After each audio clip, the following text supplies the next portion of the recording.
धाम शिवरतन, पूर्वा संवेदपुर धाम प्रयागराज जिलाध्यक्ष गंगा पार अंतर्राष्ट्रीय हिंदू परिषद, श्री धर्मनारायण तिवारी जी, श्रीमती शकुंतला देवी जी तिवारी, श्रीमती मंजू जी देवी जी, आनंद पांडे जी, अजित पांडे जी, श्रीमती पुष्पा देवी जी, अनुराग पांडे जी, अंजू पांडे जी, श्री विवेक केशरवानी जी, श्रीमती राधिका केशरवानी जी, आराध्या आयुष प्रयागराज से। एक बार सभी के लिए जोरदार तालियों जाकर साधुवाद गंगा में अभिनंदन, जिन्होंने इस पवित्र पावन कथा का लाभ आप और उनको दिया है और अपने जीवन को सार्थक किया है। ये पवित्र कथा शिव की कृपा से, भगवान देवाधिदेव महादेव की करुणा, उनकी कृपा, उनकी उदारता से चल रही है। शिव और शक्ति। अभी सतुआ बाबा जी ने बड़ी सुंदर एक बात कही कि किसी ने उनसे प्रश्न किया, साउंड अच्छा नहीं है तुम्हारा बिल्कुल।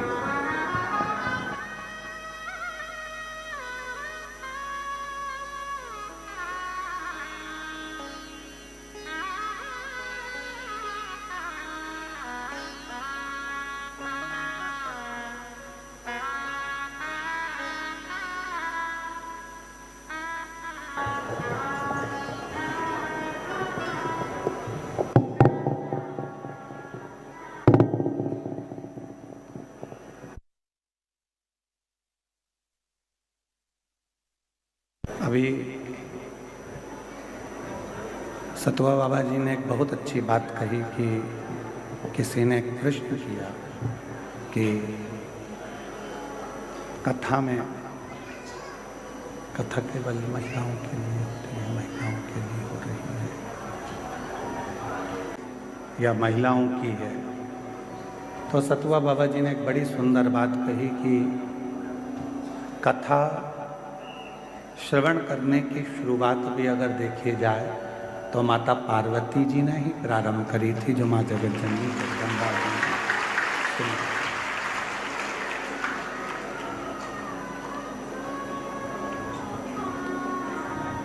अर्थात बाबा जी ने समझाया था, बाबा जी ये बताए थे कि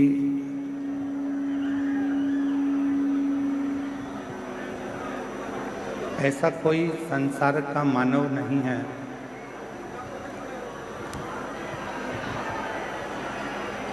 ऐसा कोई संसार का मानव नहीं है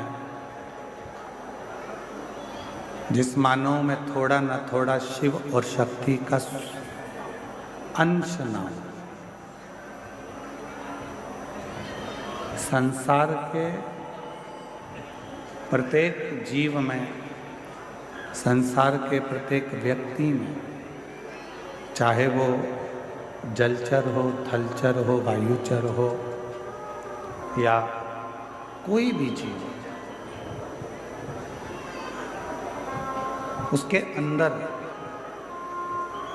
शिव और शक्ति का एक अंश जरूर रहता है।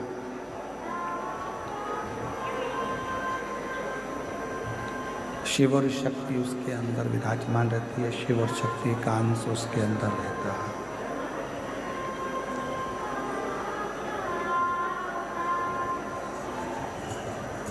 और जब तक शिव की करुणा नहीं होती है या शिव की कृपा नहीं होती है, शंकर करुणा नहीं करते हैं, शिव कृपा नहीं करते हैं, शिव करुणा नहीं करते हैं, शिव कृपा नहीं करते हैं, तब तक संसार का कोई भी मानव हो, जीव हो, वो शिव भक्ति की ओर जा ही नहीं सकता।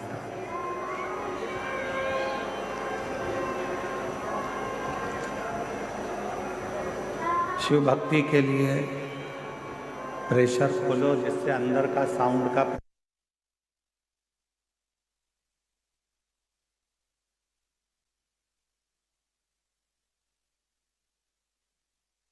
अंदर का भक्त लोग कब से इंतजार कर रहे हैं कथा।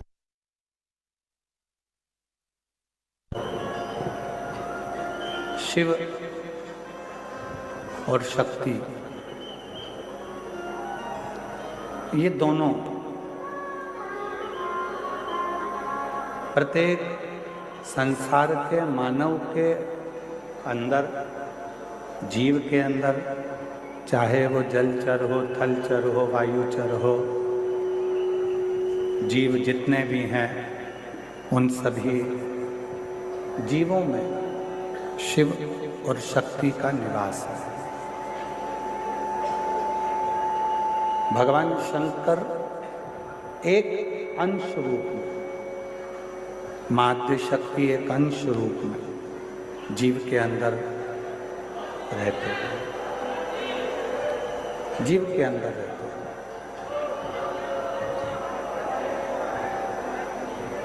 अब उन जीव के अंदर जब शिव बचा हुआ है तो कहते हैं जीव ही शिव है और शिव ही जीव है। जीव में ही शिव रहते हैं, शिव में ही जीव रहते हैं। जब उनके भीतर शिव तत्व एक ना एक दिन अंकुरित हो जाता है तो जो हमारे भीतर शिव बैठे हुए हैं, शक्ति बैठी हुई है, शिव और शक्ति, वो शिव और शक्ति एक हो जाते हैं और वो एक होकर इस जीव का कल्याण करना प्रारंभ कर देते हैं।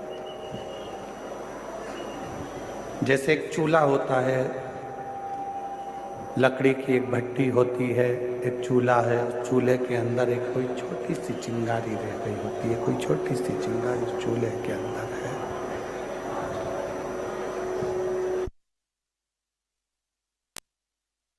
जो छोटी सी चिंगारी चूल्हे के अंदर है उसमें फूकनी से थोड़ी सी फूक दी जाती है और फूक देते से ही वो चिंगारी अग्नि का रूप धारण कर लेती है।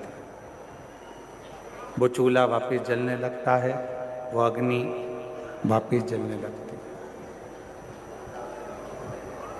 केवल उसमें फूक पड़ी और वो फूक पड़ते से ही वो चूल्हे की जो अग्नि है वो प्रकट हो गई। चूल्हे की अग्नि जो है वो प्रकट हो जाती है केवल फूक पड़ने से। उसी तरह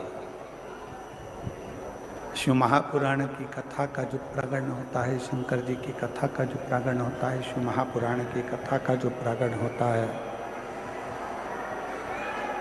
आशीष, अंदर भी आवाज नहीं आ रही है तो बाहर क्या आवाज?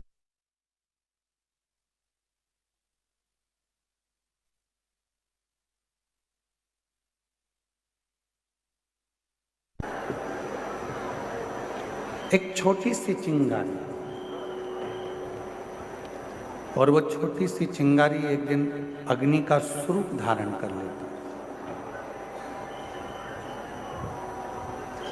शिव महापुराण की कथा कहती है, भगवान शंकर का चरित्र कहता है, शिव तत्व कहता है। हम कथा में भगवान देवाधिदेव महादेव की पवित्र कथा के पंडाल में कथा श्रवण करने के लिए जाते हैं।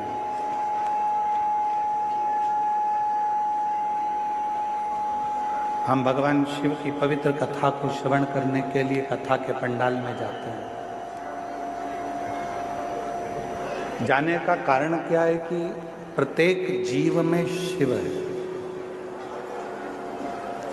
अब जब प्रत्येक जीव में जब वो शिव है और जो शिव प्रत्येक जीव में विराजमान है, तो वो जीव और शिव एक हो तो उनके एक होने का कोई स्थल यदि बताया गया, उनके एक होने का यदि स्थान बताया गया, तो वो शिव महापुराण की कथा का पंडाल बताया। जहाँ पर जीव और शिव दोनों एक हो जाते हैं, दोनों एक।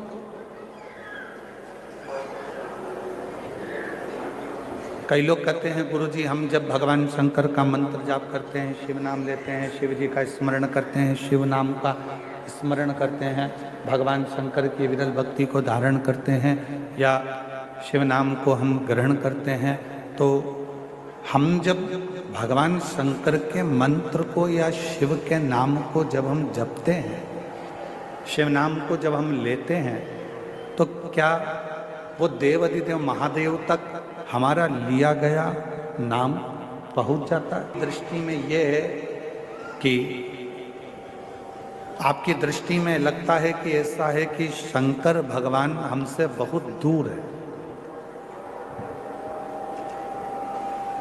शिव जी हमसे बहुत दूर है। जब तो आपकी बुद्धि में यह बात आती है कि हम जो बात कहेंगे वो शिव जी सुनेंगे कि ना सुनेंगे, हम जो मंत्र बोलेंगे,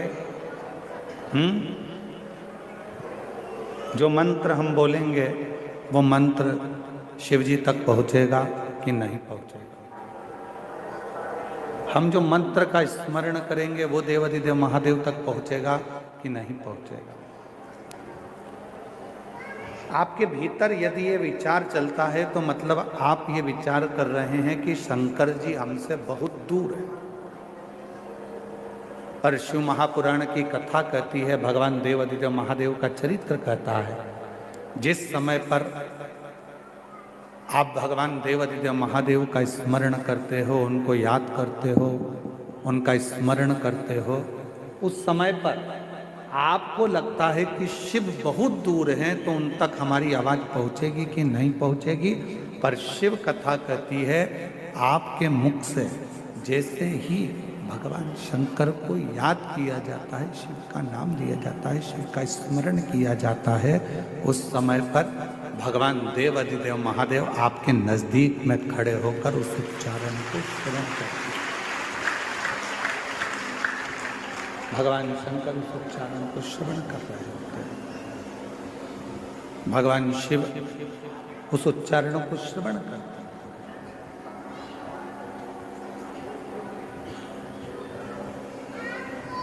आवाज किन तक पहुंचना चाहिए? जो दूर है, जो करीब में है उन तक आवाज पहुंचाने की जरूरत ही नहीं पड़ती, वो हमारे अक्षरों को, हमारे शब्दों को देखकर भी समझ सकते। ब्रह्मा जी ब्रह्मलोक में, भगवान विष्णु